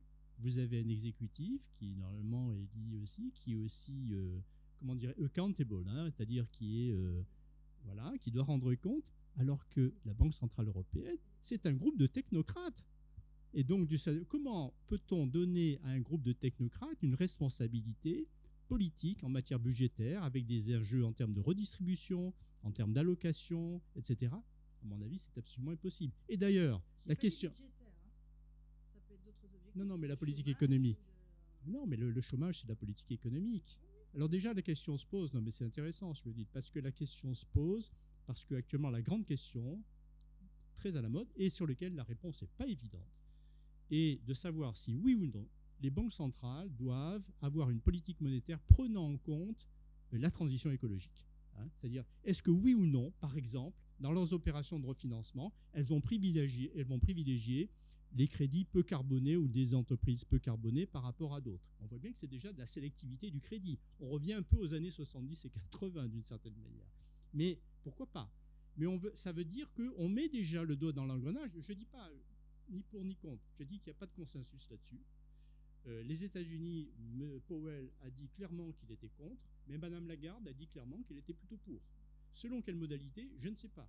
La Banque des règlements internationaux, qui est un petit peu la banque des banques, a fait un excellent rapport là-dessus il y a 2 ans, ça s'appelle The Green Swan, et dans lequel elle explique effectivement quelles sont les limites et ce que pourraient faire les banques centrales pour essayer effectivement... Alors, bien sûr, les banques centrales ne peuvent pas rester totalement l'arme au pied sur ce genre de choses, mais on voit bien que la limite, effectivement, c'est toujours la légitimité démocratique de rentrer finalement dans une action politique lorsqu'on est un groupe de technocrates.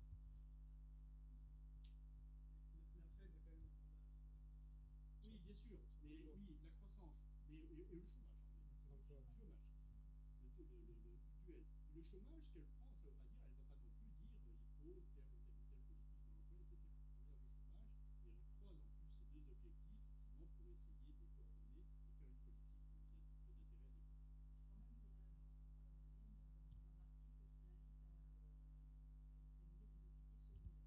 coordonner et faire une politique d'intérêt adéquat. Sans préjudice de... Je vais peut-être répondre à monsieur, parce que du coup, sinon, on va oublier sa question initiale à force de tourner. Oui, vous avez sûrement un peu raison. J'ai volontairement forcé un peu le trait pour prendre un peu le contre-pied de ce qu'on lit tout le temps dans la presse.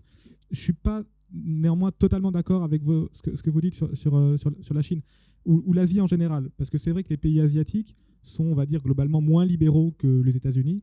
Et par le passé, et même encore un petit peu maintenant, n'hésitent pas des fois à prendre des mesures un petit peu protectionnistes ou en tout cas à privilégier telle ou telle industrie. Je pense quand même que le cas, vous avez cité la Chine, est assez différent des États-Unis parce que la Chine, alors c'est moins vrai aujourd'hui ce que je vais dire, mais ça a été très vrai il y a une dizaine d'années, avait une politique vraiment d'industrialisation et de conquête des marchés à l'export. Ça passait par un taux de change volontairement sous-évalué, ce qui n'est plus le cas aujourd'hui. Alors là, je parle sous le contrôle d'experts, je ne suis pas expert du taux de change chinois, mais ceux qui suivent ça en essayant d'estimer comment un taux de change est surévalué ou pas, parce qu'il y a toujours un débat sur à partir de quand on dit qu'un taux de change est sur ou sous-évalué. Donc la Chine avait eu une stratégie, à mon avis, beaucoup plus globale de conquête de marché à l'export et d'industrialisation. Ça passait, c'est vrai, par parfois des protections sur certaines industries jugées stratégiques. Ça passait par une dévaluation du taux de change. Ça passait aussi par une modération salariale, qui est moins vraie aujourd'hui, puisque les salaires ont quand même beaucoup augmenté. Donc c'était vraiment une politique beaucoup plus globale, où là, j'ai l'impression, la politique Biden, voilà, c'est de se dire, il y a quelques industries qu'on juge plutôt stratégiques, notamment par exemple dans la voiture électrique, puisque c'est notamment là qu'ils ont pris des mesures assez inamicales en disant on donne une subvention aux Américains, hein, si vous achetez une voiture électrique, mais uniquement si elle est fabriquée aux États-Unis. Donc ça, bien sûr, ça bénéficie en tout cas à court terme à l'industrie de la voiture électrique américaine. À long terme, ça peut se discuter, puisque après, il y a aussi des effets d'incitation. C'est-à-dire que si vous savez que vous êtes sur un marché protégé, vous avez moins d'incitation. Quand vous êtes, mettons, un constructeur automobile américain, si vous savez que de toute façon, vous avez une chasse gardée, vous avez aussi moins d'incitation à innover, vous êtes moins en concurrence avec les autres, vous avez moins d'effets d'apprentissage. Mais je pense que la situation est différente parce que les États-Unis actuellement n'ont pas de politique globale comme l'a eu la Chine, en gros d'améliorer leur balance commerciale. Donc ce qu'ils vont gagner probablement sur la voiture électrique, à mon avis, par le biais d'échanges, ils n'ont pas de stratégie de baisse du dollar, en tout cas pas de ce que je vois.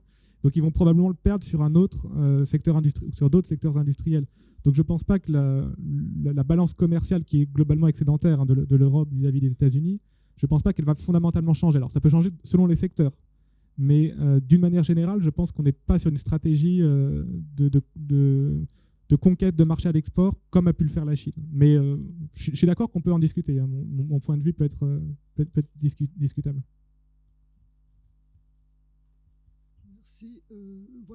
Merci pour vos exposés qui sont extrêmement éclairants. Mais ça montre une fragilité du système. Et en cas de crash, comme vous l'évoquiez tout à l'heure, avec votre introduction, on peut se tromper. Avez-vous une prévention sur ces systèmes qui sont aujourd'hui très fragiles? Alors, des préventions en vue des crashs, parce qu'effectivement, est-ce que vous avez en amont une réflexion là-dessus? Je ne sais pas, parce qu'on peut se projeter dans l'avenir, mais cet avenir est préoccupant par rapport à ce que vous nous avez proposé. C'est moi là. Hein.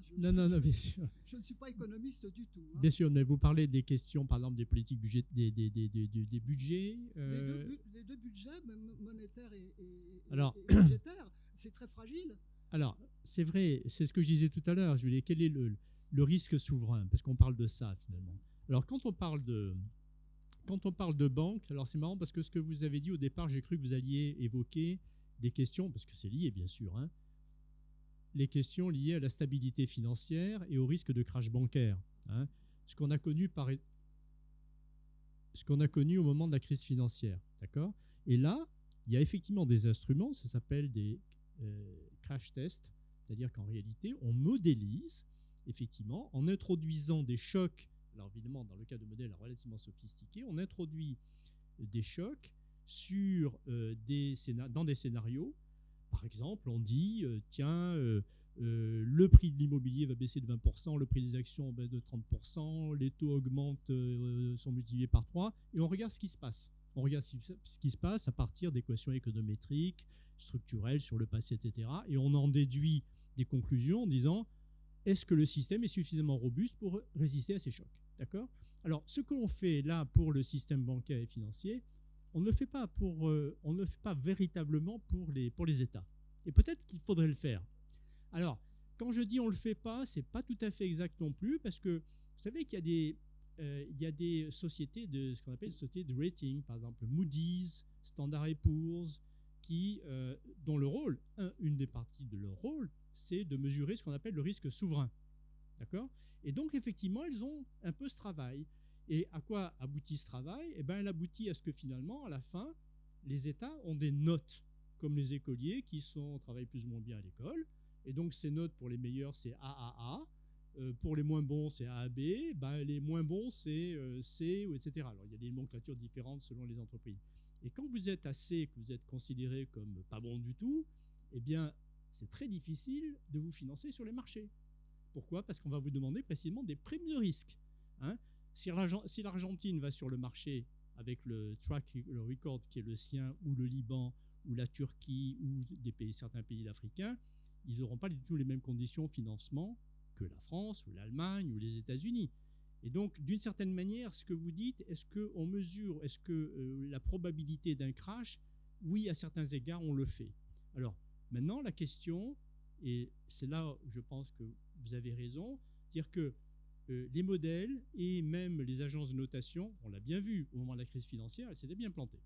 Hein. Elles n'avaient pas totalement bien mesuré le risque, notamment le risque d'empilement, si vous voulez, des titres, etc., où plus personne ne voyait clair, et c'était quand même vendu sur le marché, et tout le monde a priori était content, et ceux qui étaient, eux, avaient la connaissance, sont partis avant et ont laissé les autres se casser la figure. Hein, bon. Il y a un excellent film d'ailleurs qui s'appelle Crash Test, que vous pouvez voir avec Ryan Gosling qui joue très très bien. Bon, je ferme la parenthèse. Ça, on ne le fait pas. Et alors le problème, c'est quoi ? C'est que ça rejoint ce qu'on disait tout à l'heure, les prévisions. Hein, il y avait un prix Nobel qui disait les prévisions sont sont absolument impossibles, surtout celles qui concernent l'avenir. C'est un petit peu ça. C'est-à-dire que lorsque vous avez des situations assez exceptionnelles, qui sont actuellement le cas avec celui qu'on a eu du Covid, avec les taux d'intérêt qui s'envolent, avec des dettes publiques qui deviennent très importantes, etc., on est ce qu'on appelle, les statisticiens appellent ça les queues de distribution. Hein, c'est-à-dire qu'en fait, on ne sait plus exactement mesurer la probabilité d'événements parce qu'il se passe des choses tellement nouvelles que ça ne rentre plus dans le cadre des modèles. Donc, la question, effectivement, big question.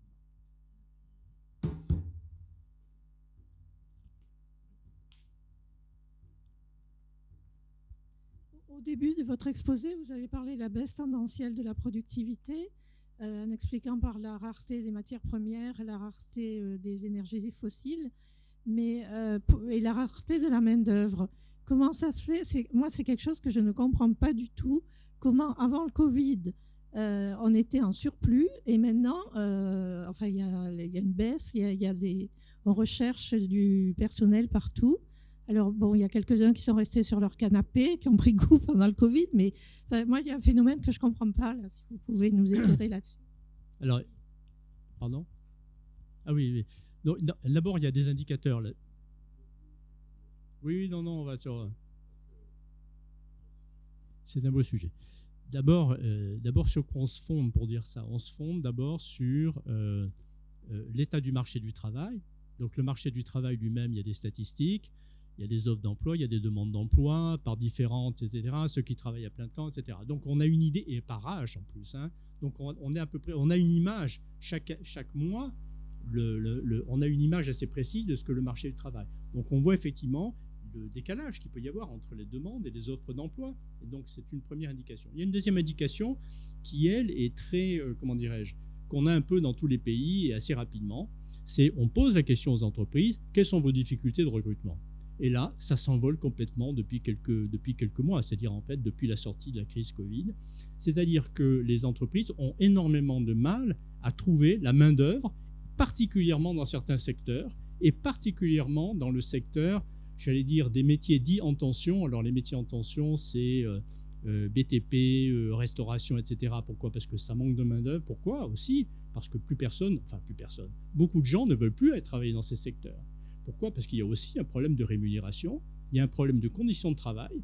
Et lorsque vous avez beaucoup de gens qui sont en télétravail et que les autres, eux, sont obligés d'aller se farcir 10 heures dans une cuisine surchauffée, il faut être motivé.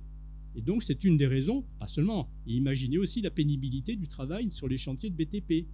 Donc, il faut quand même persuader un certain nombre de gens qui hésitent parfois ou qui ont bénéficié parfois d'aides qui fait qu'ils étaient en dehors du marché du travail, d'y rentrer pour travailler dans des conditions pénibles, à des conditions de rémunération qui ne sont pas très fortes. Ça, c'est sans doute une des raisons qui explique pourquoi il y a cette pénurie. Alors, il y a une autre raison aussi qui est que, et là, ça déborde un petit peu ça, et on retrouve ça dans beaucoup de pays d'Europe, un problème d'appariement, pour reprendre le terme officiel des économistes de travail, entre les qualifications qui sont offertes par le système scolaire d'éducation et les qualifications qui sont demandées par les entreprises. Et actuellement, on a de plus en plus un désappariement entre les deux. Pourquoi ? Parce que, tout simplement, le système éducatif n'arrive pas à fournir l'industrie dans les qualifications dont elle a besoin. Oui, je vais compléter un peu, mais il y a beaucoup de choses que tu as dites que du coup je ne vais pas redire. Vous posez une très bonne question parce que, alors moi jusque-là, enfin ça fait à peu près, je dirais 15 ans que j'ai commencé des études d'économie et qu'après j'ai été enseignant économiste. Très franchement, la question des difficultés de recrutement dans mes études et après, elle ne s'était jamais posée. C'était la question du chômage. On parlait toujours de la question du chômage. Enfin, toutes mes études, c'était le chômage. Et cette question d'une inversion un peu du rapport de force sur le marché du travail, faut dire personne n'y pensait, quoi. Et donc depuis un an ou deux, on a effectivement alors un taux de chômage qui est toujours à 7,3% en France, mais qui a quand même baissé. Des créations d'emplois très dynamiques. Bon, même si au 4e trimestre ça a stagné, mais enfin sur 2022, les premiers trimestres, il y avait 100 000 créations d'emplois chaque trimestre, un taux d'emploi au plus haut et des difficultés de recrutement. Donc, comme tu l'as dit, la Banque de France et d'autres font des sondages là-dessus, avec de grosses difficultés de recrutement, de postes non pourvus, etc. Alors, il y a encore une énigme là-dessus. Donc, il y a eu certaines explications, je vais peut-être en amener une ou deux autres, mais c'est encore un sujet où, avec un peu de recul, dans peut-être 2-3 ans, quand on aura toutes les données sur la période, des travaux économétriques et autres, on y verra un peu plus clair. Parce qu'il y a encore, je pense, pour partie l'énigme. Peut-être quelques éléments de réponse sur pourquoi est-ce qu'il y a tout d'un coup plus de difficultés de recrutement et ce qui va un petit peu dans le même sens, pourquoi il y a une baisse de la productivité du travail. Parce que si les gens sont moins productifs, il faut en embaucher plus, donc c'est plus dur d'en trouver. Donc les deux sont un peu liés. Il peut y avoir une explication qui est une baisse, alors légère, mais de la durée du travail. C'est-à-dire que les gens travaillent en moyenne un petit peu moins d'heures. Alors c'est pas énorme en France, mais ça dépend un peu selon les indicateurs qu'on prend, donc c'est pas facile d'avoir des idées très claires. Mais il y a une explication qui peut être que les gens travaillent un petit peu moins. Donc quand on compare au nombre d'emplois, du coup il faut embaucher plus de personnes pour faire la même quantité de travail. Et il peut y avoir un aspect qui est une baisse, on va dire, de l'expérience moyenne. Ce qu'on a vu pendant le Covid, c'est qu'il y a... Alors, c'est pas que les gens ne veulent plus travailler. Des fois, il y a un peu ce son de cloche qu'on entend depuis le Covid. Les gens, ils sont restés 2 mois chez eux. Ils ont compris que c'était bien d'être sur leur canapé plutôt que d'aller bosser. Et plus personne ne veut travailler. Ce qui, je pense, est totalement faux parce que le taux d'emploi, le nombre d'emplois n'a jamais été aussi élevé en France. On est sur des pics. Donc je pense que c'est inexact de dire que les gens ne veulent pas travailler puisqu'il y a de plus en plus d'emplois. Mais ce qui est vrai, c'est qu'il y a beaucoup de gens qui ont démissionné. Les démissions ont vraiment augmenté de manière significative. J'ai plus les chiffres exacts en tête, je les ai pas préparés pour ce soir, mais il y a une hausse nette des démissions. Donc de gens qui, en fait, c'est pas qu'ils ne veulent plus travailler, c'est qu'ils ont voulu changer d'emploi. C'est-à-dire qu'ils se sont dit, mon emploi ne m'épanouit pas, ou il est pas assez payé, ou il est trop pénible, ou je veux faire autre chose. Et donc, qui ont changé d'emploi. Et donc, ces gens qui ont changé d'emploi, parfois même de secteur d'activité, c'est pas forcément d'entreprise, et bien du coup ils arrivent sur un nouvel emploi où ils sont en fait juniors, c'est-à-dire qu'ils avaient peut-être 10-20 ans d'expérience dans une branche, donc une certaine productivité, ils changent de branche et donc ils arrivent à un niveau d'expérience et donc de productivité beaucoup plus faible. Donc le fait qu'il y ait comme ça ce qu'on appelle la grande démission, mais ce qu'il faut voir c'est qu'à côté de la grande démission il y a eu la grande réembauche aussi, puisque comme je le dis le nombre d'emplois et le taux d'emploi élevé, là ça fait partie des éléments de réponse qu'on apporte, mais c'est pas encore une certitude ce que je vous dis là, mais un élément de réponse c'est que le niveau moyen d'expérience des salariés a baissé et donc la productivité moyenne du coup a baissé. Mais ce qui serait un élément plutôt transitoire parce que les gens qui ont changé de secteur vont gagner en compétences dans leur secteur et donc vont retrouver leur niveau de productivité. Et si le niveau de productivité moyen baisse, mécaniquement il faut embaucher plus de gens pour réaliser le même montant de travail. D'où les difficultés de recrutement. Et sur les difficultés de recrutement, ce qu'il faut bien voir, c'est que le rebond en sortie de crise Covid a été extrêmement dynamique. On a eu une crise très forte et un rebond très fort de la consommation, de la production, et donc il a fallu embaucher du monde. On parle beaucoup d'inflation et des mauvaises nouvelles, et on a raison, mais il y a beaucoup d'indicateurs économiques, l'investissement des entreprises par exemple, qui sont très bons. Donc quand les entreprises investissent, il faut aussi qu'elles embauchent pour faire tourner leur nouvelle machine. Donc voilà. Donc, vous posez une excellente question et les économistes dans les années à venir vont avoir beaucoup de fils à retordre pour y répondre.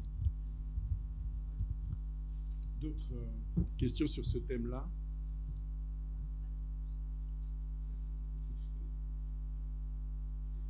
Pourquoi pas rebondir sur la question de la retraite. Non, mais la retraite, c'est... Non, juste un point, parce que pour faire le lien avec le point sur la productivité, parce que j'ai cité tout à l'heure le rapport du Conseil d'orientation des retraites qui fait l'objet polémique actuellement. Certains disent oui, ils sont inféodés à l'État, d'autres, les États disent oui, mais c'est des gauchistes, ils disent n'importe quoi. Enfin bon, donc on ne sait pas trop.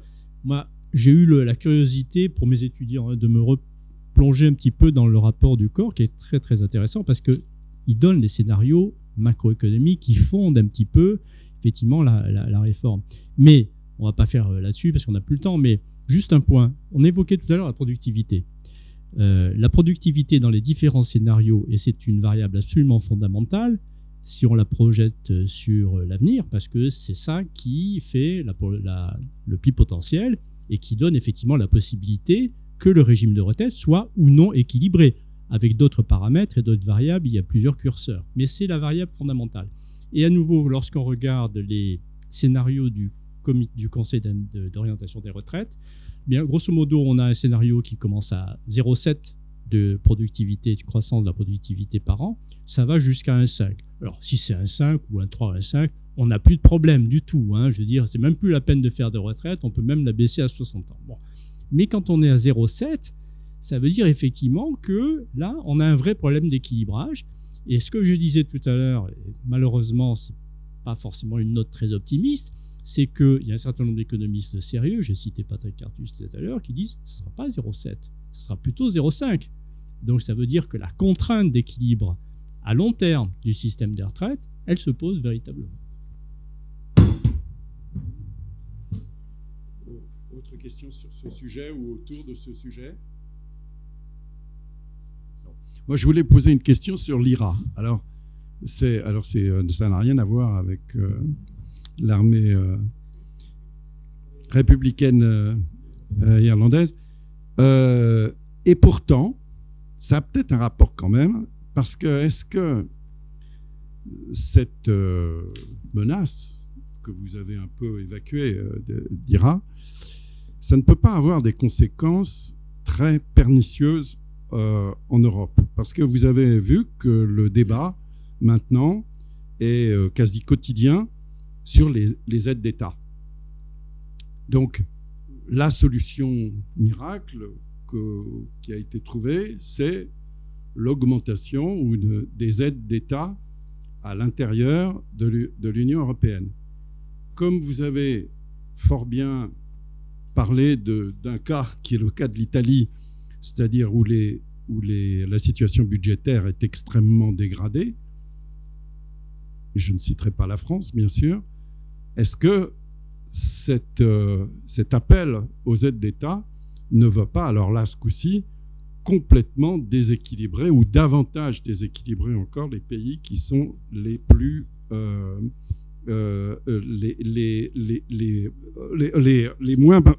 les moins performants? Alors, d'abord, moi, on a le droit de ne pas être d'accord dans le petit panel. Donc, moi, je crois qu'effectivement, l'IRA, c'est aussi quand même avec de très très bonnes intentions, c'est-à-dire la transition écologique, il faut accélérer aux États-Unis, etc., qui sont quand même pas les meilleurs élèves du monde là-dessus.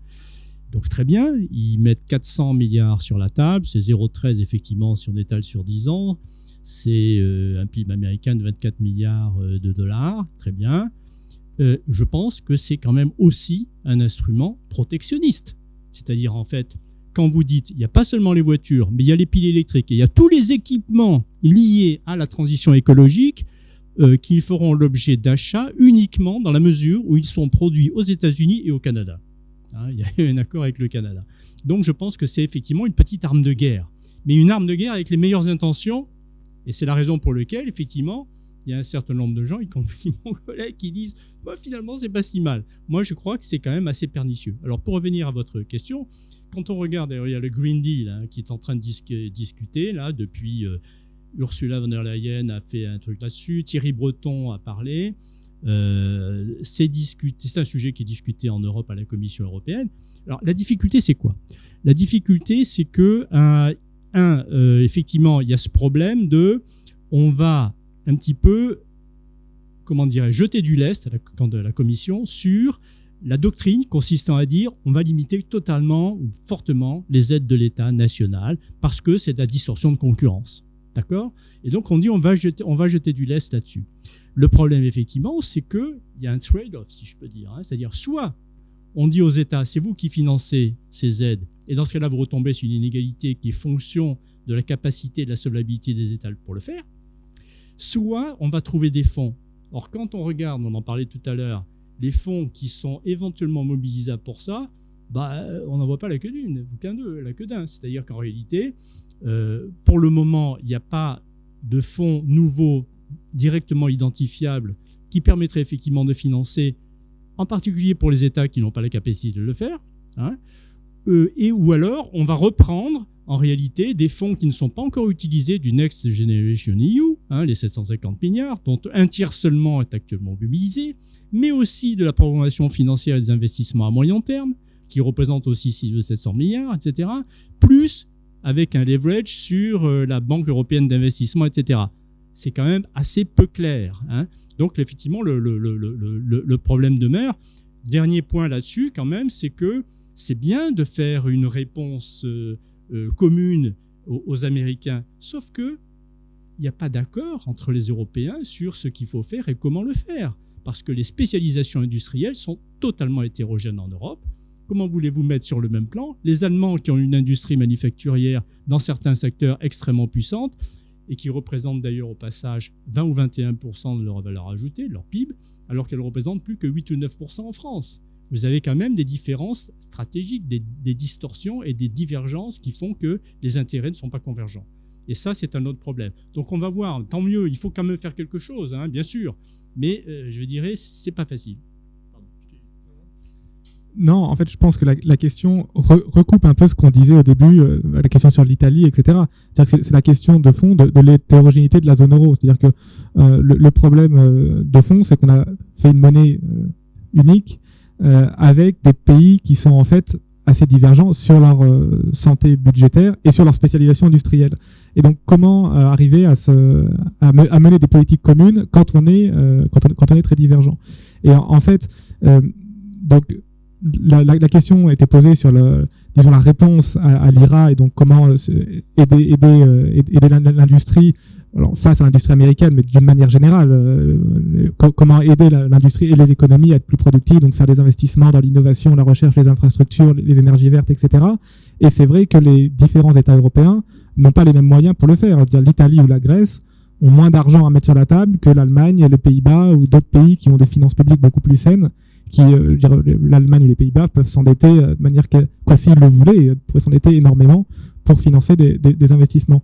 Et donc, c'est exactement la question. En fait, on retombe sur la question de l'Italie. Donc, je crois que en fait, votre question est intimement liée à celle qui était celle sur l'Italie, parce que si les pays qui ont déjà la situation budgétaire en fait la plus précaire sont aussi ceux qui ont le moins de moyens budgétaires pour investir, alors soit pour leur industrie, leur recherche, leur énergie verte, leur relance de la consommation ou tout ce qu'on veut, eh bien les écarts de croissance ou de dette publique, etc., vont aller croissant.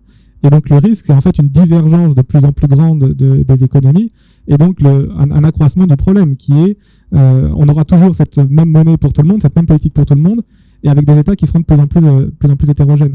Donc je pense que à terme, bon, moi je suis bien sûr, je pense comme tout le monde ici pro-européen, je pense qu'il faut qu'on aille de plus en plus vers un budget européen pour essayer justement de pouvoir, en tout cas dans certains domaines, avoir une politique budgétaire plus commune. Il y a eu des premiers pas pendant la crise Covid que j'aurais jamais pensé qu'ils arrivent aussi vite, avec des émissions de dette publique non plus nationales mais à l'échelon européen. Mais en fait, je pense que cette question-là, en fait, c'est pas juste l'industrie, c'est vraiment la question fondamentale de la zone euro, une politique monétaire pour des pays qui sont en fait très différents, et qui ont chacun leur budget et qui, si on ne fait rien, risquent de diverger encore plus et jusqu'où et on retourne sur votre question à long terme, l'Italie, la Grèce, comment ils pourront continuer à mener des politiques harmonieuses en zone euro.